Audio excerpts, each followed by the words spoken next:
हे मेरे स्तुति के योग्य परमेश्वर, मौन न रह, क्योंकि दुष्टों और छली मनुष्य ने मेरे खिलाफ अपने मुंह खोल दिए हैं। वे झूठ बोलने वाली जीभ से मेरे विरुद्ध बातें करते हैं। उन्होंने मुझे नफरत के शब्दों से घेर लिया और बिना किसी कारण के मुझसे लड़ रहे हैं। मेरे प्रेम के बदले वे मेरे विरोधी बन गए हैं, लेकिन मैं आज खुद को प्रार्थना में सौंपता हूँ। सुनिए, आज इस वक्त इस दिन परमेश्वर आपको जिस जगह पर लेकर आए हैं, यह कोई इत्तेफाक नहीं। आप इस वीडियो तक इत्तेफाक के साथ नहीं पहुंचे। काफ़ी समय से आप कुछ ऐसा महसूस कर रहे हैं जिसे शब्दों में बयां करना मुश्किल है। एक ऐसा भारीपन जिसका कोई प्राकृतिक कारण समझ नहीं आता। एक ऐसा चक्र जो आपके जीवन में बार बार खुद को दोहरा रहा है। आपके पैसों में, आपके रिश्तों में, आपके शरीर में और आपके मन की शांति में। आप चाहे जितनी प्रार्थना कर लें, चाहे जितने उपवास रख लें, लेकिन ऐसा लगता है कि कोई अदृश्य ताकत और कोई परछाई आपको पीछे धकेल रही है। आप प्रभु से पूछ रहे हैं, क्यों परमेश्वर, ऐसा क्यों लगता है कि मैं 2 कदम आगे बढ़ता हूँ और 3 कदम पीछे चला जाता हूँ। जब भी कोई बड़ी कामयाबी मिलने वाली होती है, पैर के नीचे से जमीन क्यों खिसक जाती है। दुश्मन ने आपके खिलाफ गुप्त हथियार तैनात किए हुए हैं। अंधेरे में बोले गए शब्द, आपके नाम के खिलाफ की गई साजिशें और आपकी किस्मत को रोकने वाले बंधन, ये चीजें हकीकत हैं।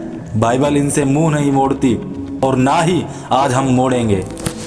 मेरे प्रिय परमेश्वर के लोगों, भजन संहिता 109 कोई आम प्रार्थना नहीं है। राजा दाऊद ने इस प्रार्थना को अपने जीवन के सबसे निचले और सबसे कठिन दौर में किया था, जो सिर्फ शारीरिक दुश्मनों से नहीं बल्कि उन लोगों से घिरे थे जो उनके खिलाफ शब्दों का इस्तेमाल कर रहे थे, झूठ, बद्दुआएं और नफरत। लेकिन दाऊद परमेश्वर से दूर नहीं भागे, वे परमेश्वर की तरफ भागे।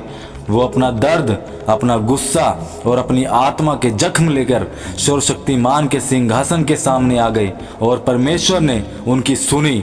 आज ये प्रार्थना आपके जीवन पर बोले गए हर बुरे शब्द को काटने और अदृश्य जंजीर को तोड़ने और आपको उस आज़ादी में ले जाने के लिए एक आध्यात्मिक हथियार है।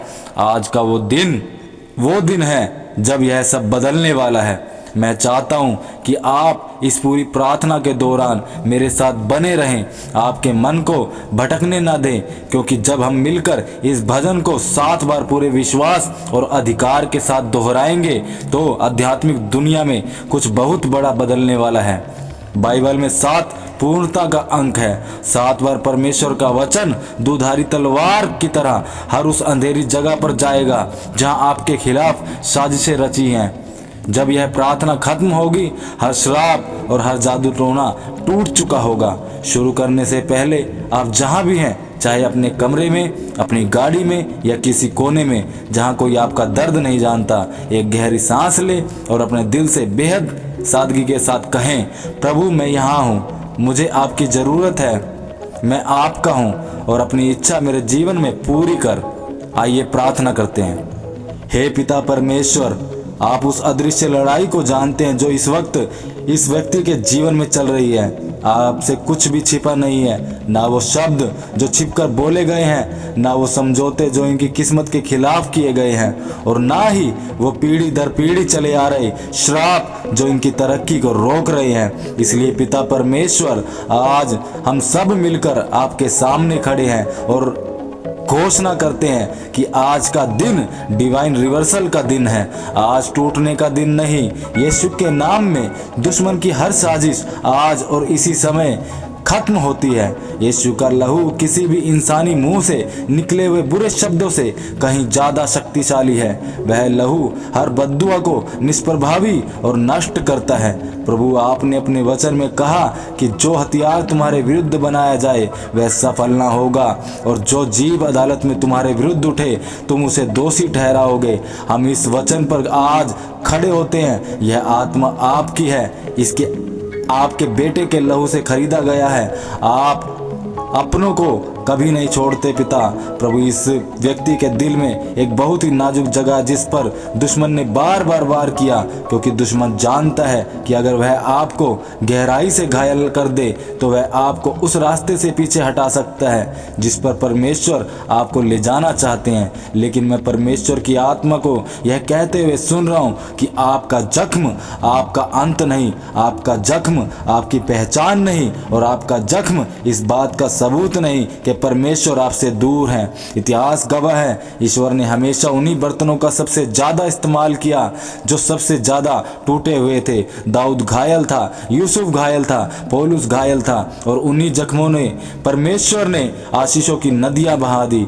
मैं प्रार्थना करता हूँ कि आपका हीलिंग टच इस वक्त इस व्यक्ति पर उतरे और हर एक धोखे का जख्म ठीक हो जाए, नुकसान का जख्म भर जाए, अपनों के ठुकराने का जख्म हमेशा के लिए आज खत्म हो जाए। आप यहोवा राफा हैं, चंगाई देने वाले परमेश्वर हैं। आप आधा अधूरा काम नहीं करते परमेश्वर, आप सब कुछ नया कर देते हैं। आज मैं प्रार्थना करता हूँ इस व्यक्ति के जीवन में आज सब कुछ नया हो चुका है प्रभु यीशु के सामर्थ्य नाम से। शायद लोग आपको देखकर सिर हिलाते हैं और सोचते हैं कि अब तक तो इसे संभल जाना चाहिए था, इसकी ज़िंदगी अब तक सेट हो जानी चाहिए थी।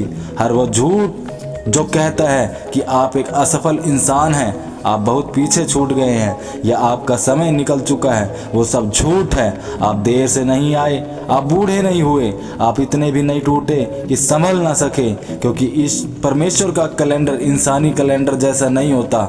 जो काम होने में 10 साल लगने चाहिए, परमेश्वर उसे एक पल में कर सकते हैं। उन्होंने अब्राहम के लिए किया, मूसा के लिए किया और रूत के लिए किया, और वो आपके लिए भी करेंगे। परमेश्वर आपके लिए लड़ रहे हैं। वो कोई दूर बैठकर तमाशा देखने वाले परमेश्वर नहीं, बल्कि वो आपके रक्षक हैं। आपको बस विश्वास के साथ खड़े रहना है। इसलिए आज अपने दिल को हल्का करने के लिए हर उस इंसान को परमेश्वर के हाथों में सौंप दीजिए जिसने आपके साथ गलत किया। इसलिए नहीं कि उसका गुनाह छोटा था, बल्कि इसलिए क्योंकि नफरत को दिल में रखना अपने ही पैर में जंजीर बांधने जैसा है। कहिए, प्रभु मैं ये मामला आपके हाथों में सौंपता हूँ, मुझे न्याय की उम्मीद आपसे है। यह चक्र आज खत्म हो रहा है, हार का सिलसिला आज खत्म हो रहा है, सिर्फ किसी तरह गुजर बसर करने का ढर्रा आज खत्म हो रहा है। भले ही आपको तुरंत अपनी आंखों से सब कुछ बदलता हुआ ना दिखे, लेकिन याद रखिए बीज जमीन के नीचे अंधेरे में ही अंकुरित होता है। ईश्वर इस अंधेरे वक्त में आपकी जड़ों को इतना मजबूत कर रहे हैं कि आने वाला कोई भी तूफान आपको हिला नहीं पाएगा।